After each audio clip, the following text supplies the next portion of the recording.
안 받아도 되는데 안 받는다. 또 줘도 되고 안 줘도 되는데 준다. 죽어도 되고 안 죽어도 되는데 안 죽는다. 이런 것들은 아까 원칙의 문제예요. 공자, 참 맹자가 특별히 당신의 입장에서 기준으로 얘기한 건데, 그러고서 맹자는 또 권도를 얘기했기 때문에 안 받아야 되지만 특수 상황이 되는 게 또 있어요. 그게 좀 어려워. 특수 상황이라는 거는 아까 대신 전제가 뭐가 있어야 돼? 특수 상황 되는 건 받아도 되고 안 받아도 되는데 그 사람이 오직 나만을 위해서 그냥 애끼고 애껴갖고 그냥 이걸 꼭 주는 성의가 있는데, 그거를 내가 받아도 되고 안 받아도 되고 안 받는 쪽으로다가 해버리면은 그거를 무지락스럽게 끊어버리는 또 문제가 있어요. 그럴 때는 권도로 받는 거다.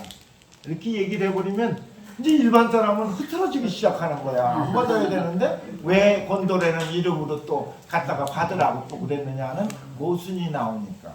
그런데 그거는 아까 이론의 문제가 아니라 또 이론 설명의 얘기로 아니라 체득의 문제로 넘어가야 돼. 누구한테 얘기하고 변명하기 위해서가 아니라 자기가 자기의 양심으로 들어가서, 그래서 저는 기준을 공과 사로 하면은 훨씬 더 분명해져 버려요. 공과 사, 공심으로 임하면 상관없어. 공심의 자세로 공을 잃지 않으려고. 공을 잃지 않는다는 얘기는 맨날 객관적으로 계산적으로 분명하게 따지는 것만 한 게 아니거든. 공의 극치는 또 사랑이 거기 붙어 있거든.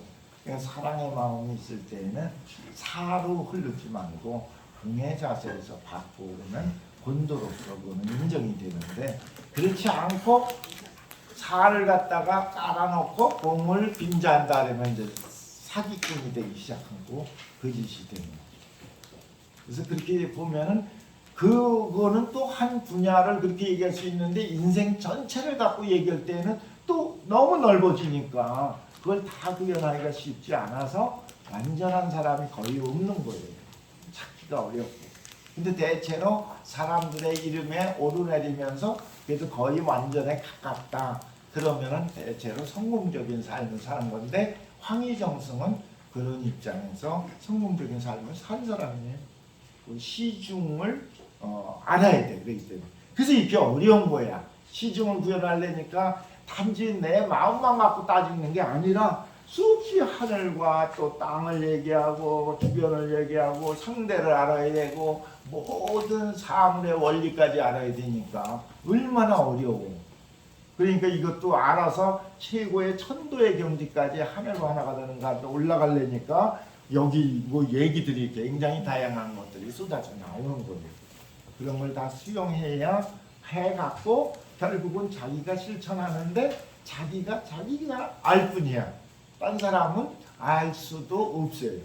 그럼 교수님, 그 황희정승을 도학자라고도 할 수 있나요? 도학자라고 하는 거는 굉장히 규정하기가 어려워.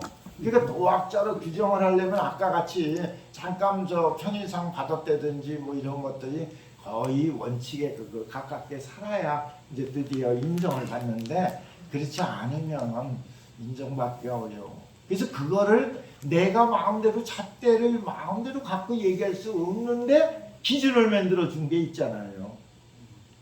그게 문명이야. 문명을 배양하는데 시대를 통틀어서 어떤 사람들이 추천을 받은 거야. 긴 이 천년의 역사 속에서 그 시대에 맨 처음에 추천이 없으면 소용없어요. 그 사람이 괜찮다, 훌륭하다, 제자가 훌륭하니까 높일 수도 있지만 모든 유림들이 높여서 추천을 해야 돼. 추천해도 들지 않았다면 일단은 최고 품질은 아니지. 그렇잖아요. 그러니까 황희정승이 현실적, 유화적 이 현실 운영의 입장에서는 대단히 훌륭한 모델이 될지 모르지만 모든 사람이 숭상해야 될 그러한 도학자냐 하는 거. 그래서 도학자는 문명 대양한 사람에게만 붙이는 거예요. 일반 사람에게는 도학자라고 안 그래. 유학자라고 그러지. 유학에 관심 있고 실천이 또 안 되고. 그래서 유학자는 일반 놈을 얘기하는 거예요. 그리고 도학자 그러면은 그건 진유를 얘기하는 거예요. 유학자 중에서도 지행이 합일된 사람. 근데 지행이 합일됐는데 그게 굉장히 어려워. 지가 최고의 진지까지 이루고 행이 시종여일해야 돼. 근데 인생 사는데 그게 쉽지 않잖아요. 거기에 하자가 있으면 안 돼. 그 문묘배양할 때 추천을 받은 다음에 그 실록청처럼 그걸 따지는 그 저기를 만들어요. 그래서 많은 신하들이 모여갖고서 전부 그 사람의 사적을 다 끄집어내고 하나하나 미주알 고주알 따져. 무슨 얘기인지 알아요? 그냥 무조건 즉흥적으로 하는 게 아니에요. 몇 번 그런 과정이 있다가 그 다음에 또 당파적인 거에 걸려서 정치적인 거에서 밀었고 안 해고 했다가 어느 날 해결은 되지만 그걸 따지는데 하자만 있으면 빼버리는 거예요. 하자만 있으면. 근데 하자가 없어야 돼. 쉽지 않아요. 그래서 대체로 그 당대에 존숭받고 인정받아서 하는 경우가 드물어요. 몇 대 지나서 결국은 논의하다가 이 정도만 해주자 됐다. 그래서 선택돼서 한 거죠. 그래서 문묘 배양되는 게 그 고종 20년에 끝나요. 그 전까지는 고종 20년에 마지막으로 된 사람이 두 사람이에요. 누구예요? 그게 중봉 조원하고 사계 선생님의 아드님이 신독제 김진 두 분에게만 주고 끝나지. 그 뒤에는 그러니까 그걸 여는 것도 없었고 추천도 없었고 그 시대가 일제 시대로 넘어가니까 끝났지.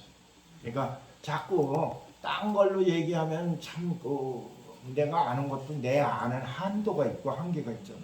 그러니까 그거를 그래도 논증해진 걸로 자꾸 얘기를 해야 되니까 문묘배양한 걸 기준으로 얘기하는 뿐이에요. 그것도 시비가 또 나올 수 있겠죠. 그래서 그 뒤에 시비 논란이 또 있어. 당파적인 게 너무 있지 않느냐 하는 얘기도 있고 그러는데 일단은 과정은 엄정하게 평해서 일생하자가 없는 사람에서 공부도 되고 실천된 사람에게만 도학자라고 된 거예요. 그러니까 황희정승을 도학자라고 부르는 건 뭐 집안 사람이나 훌륭한 걸 높이는 사람은 부를 수 있겠지만 검증된 입장에서의 도학자로 보기는 좀 어려워. 그게 수많은 이제 역사의 학자들이 수없이 또 재탐구하고 재분석해서 결론 내리죠. 그런 거를 염두에 두시고 참고로만. 그렇지만 그 정도만 해도 훌륭했죠. 세종이 끝까지 놓질 않았으니까. 죽을 때까지 놓질 않았어. 그분이 장점이 워낙 크니까 제발 좀 놔달라고 나 좀 죽게 됐다고 그래도 처음에 마지막에 짜다 하다가 또 조금 더 또 불러서 또 쓰고 결국은 세종이 다 불러서 세종이 먼저 죽었어요.